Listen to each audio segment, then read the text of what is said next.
था। शिव और सती की कहानी हिंदू धर्म की एक अत्यंत पवित्र और भावनात्मक कथा है जो प्रेम, भक्ति और त्याग की प्रतीक है। यह कथा शिव पुराण और अन्य पुराणों में वर्णित है।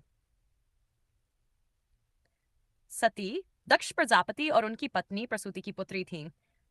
सती भगवान शिव की परम भक्त थी और भगवान शिव को अपने पति के रूप में प्राप्त करने की इच्छा रखती थी। उन्होंने कठोर तपस्या कर भगवान शिव को प्रसन्न किया।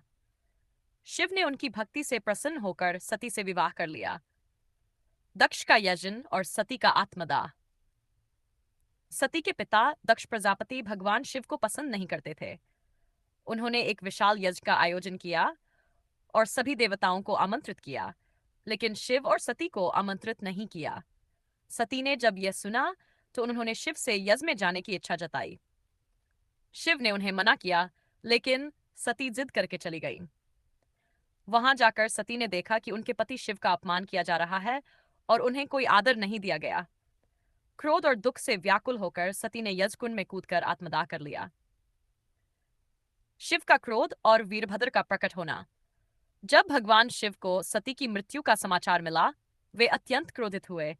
उन्होंने अपनी जटा से वीरभद्र नामक गण को उत्पन्न किया और उसे यज्ञ स्थल पर भेजा।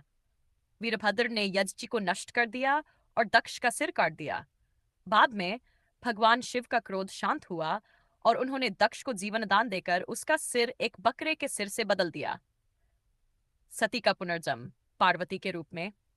सती ने बाद में हिमवान और मैना की पुत्री के रूप में पार्वती रूप में पुनर्जन्म लिया।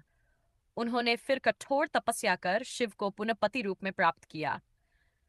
यह कथा शिव और सती के अनंत प्रेम और निष्ठा की कहानी है, जो यह सिखाती है कि सच्चा प्रेम त्याग, समर्पण और श्रद्धा से परिपूर्ण होता है। अगर आप चाहे तो मैं इस कहानी को और विस्तार से